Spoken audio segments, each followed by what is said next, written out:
Hey everybody, Rick here.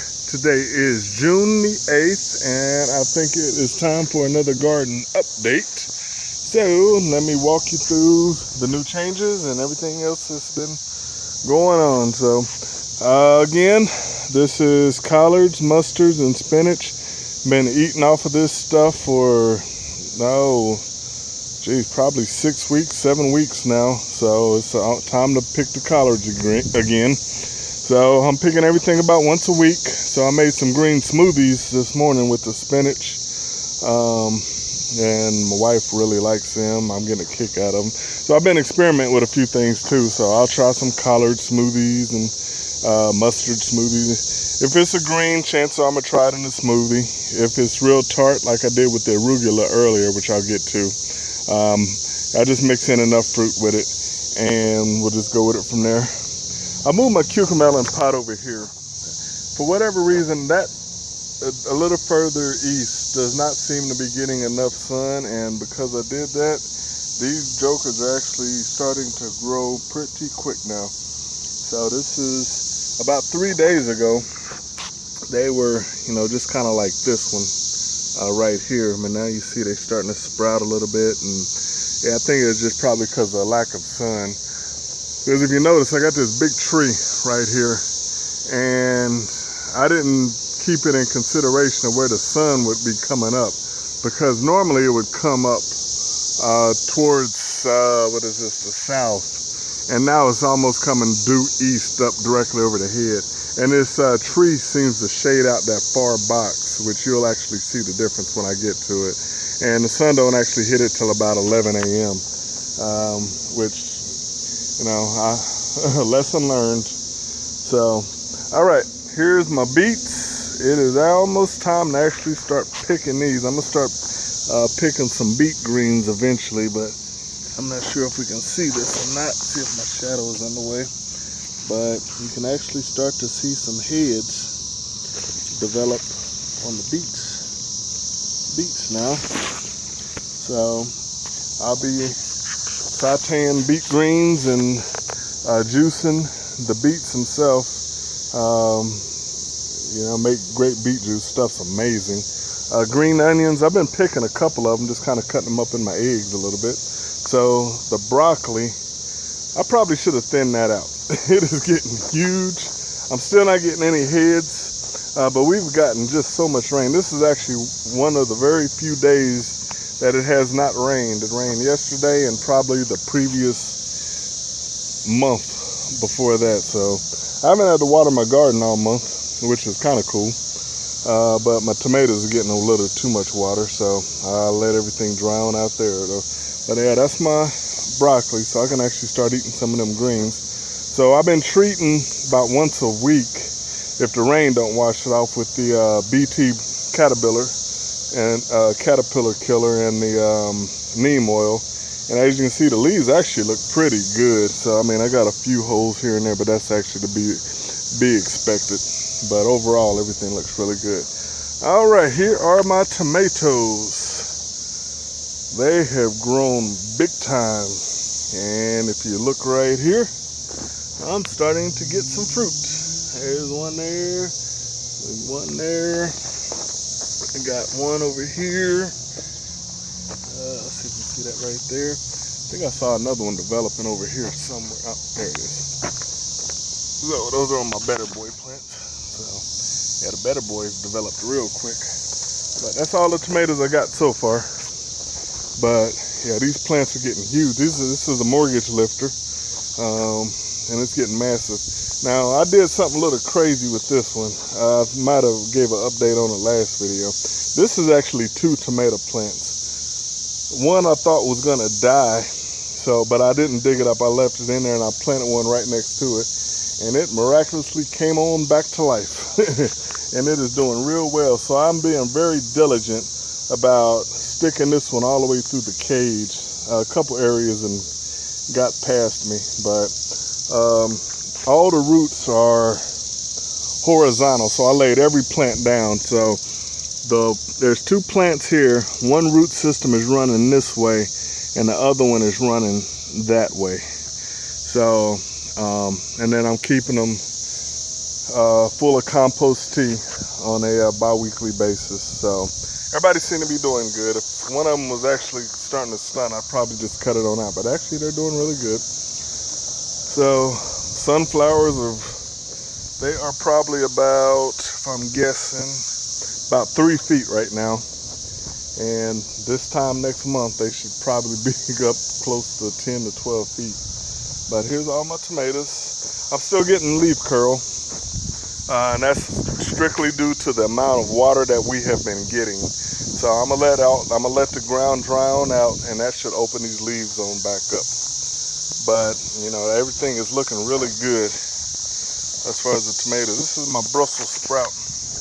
So because it's in the middle of the day, it's kind of just chilling right now.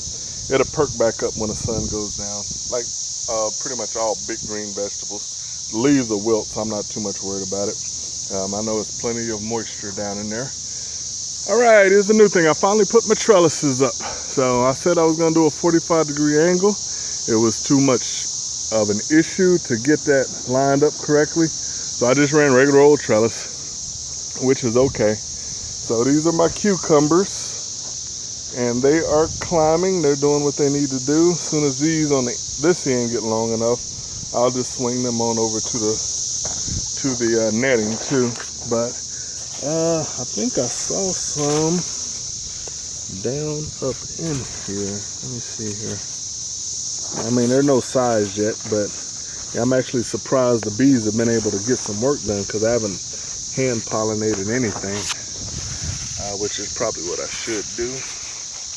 But yeah, I thought I saw a couple.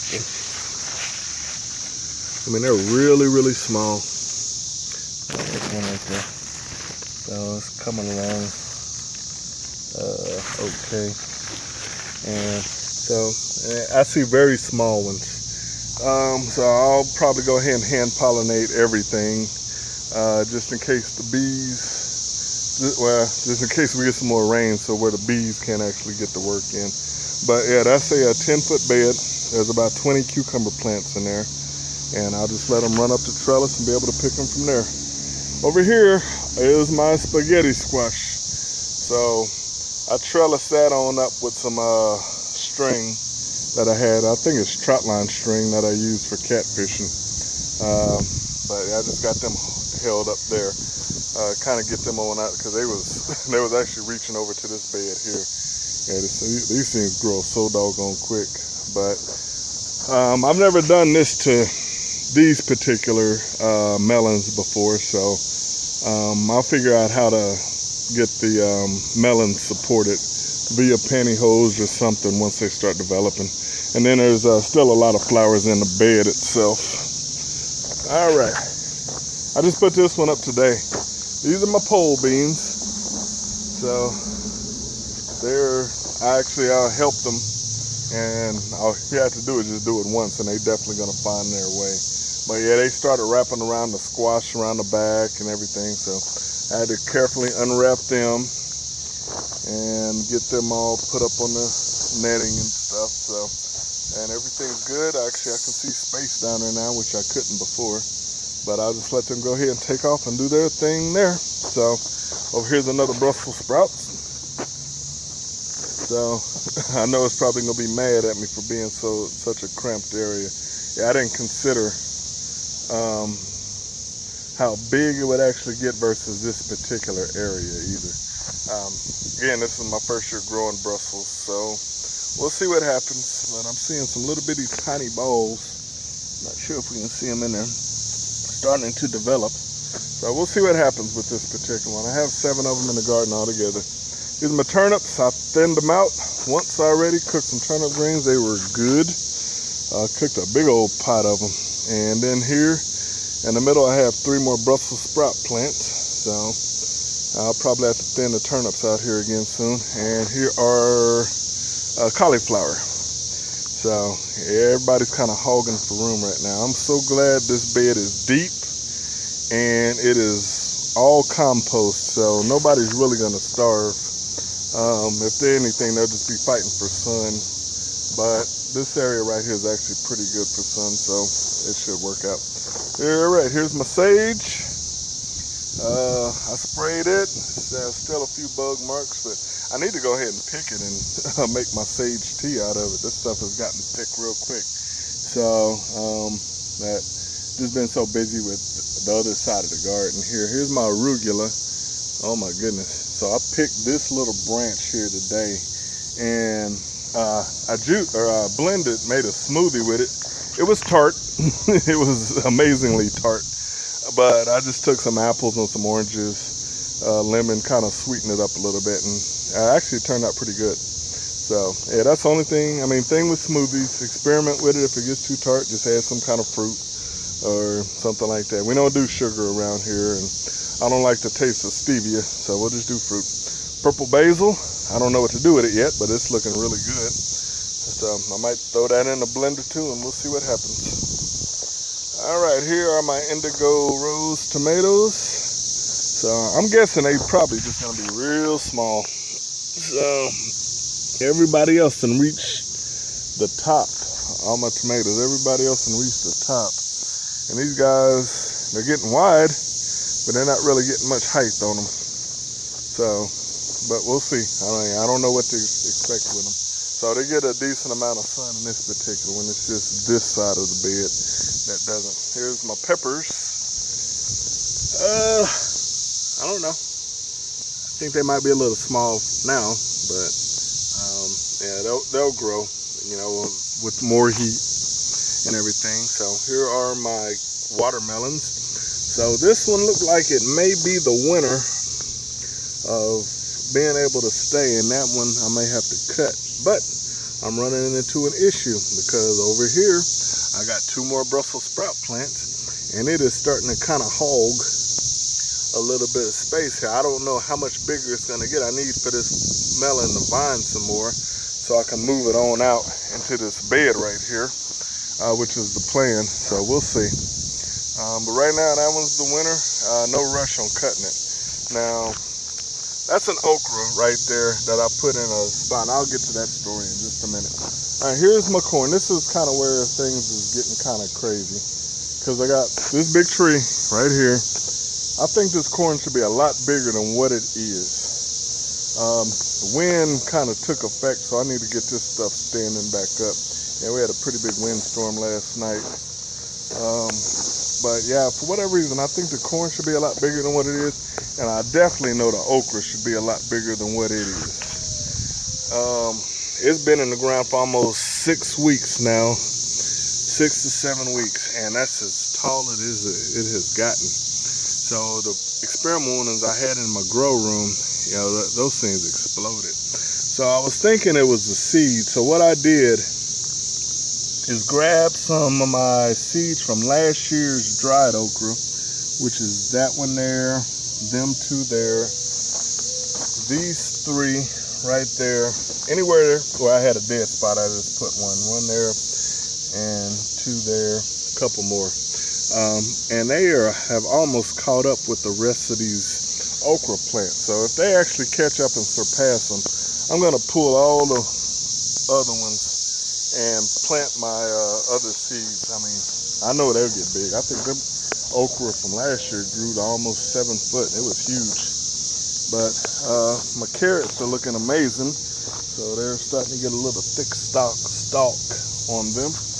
Again, wind kind of blows stuff around, but carrots are looking strong. So I'm guessing they don't need as much sun as probably corn and okra does. But yeah, I'm gonna do something different with this bed for next season. So now I know. I'm probably gonna end up building 2 more beds right here parallel to this one here. I'll probably build a 4x8 bed right here and another 4x8 bed right here. We're having a fence put up soon, so I think that's coming in 2 weeks or so. That's pretty much the garden update. So you see my mint plant. It's crawling. So I'm gonna have to chop these ends. I don't want this touching no kind of ground nowhere. This stuff is getting so silly. Yeah, let me take you to the side of the house before I sign off. I'll show you my mint. this stuff. This is from 2 plants from 2 years ago. The madness of what happens. So, this was a chocolate mint and a spearmint. I planted 2 plants and a sage plant.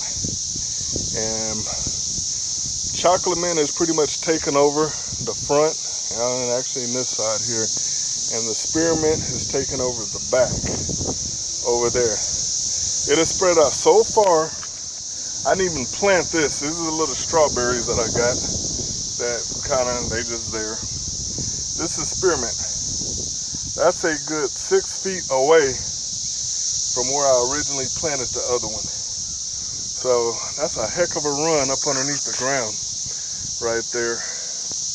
But because I make so much mint tea though, it is quite all right. All right, everybody, that's my garden. These are my elephant ears. Just on a side note, that is, I forgot.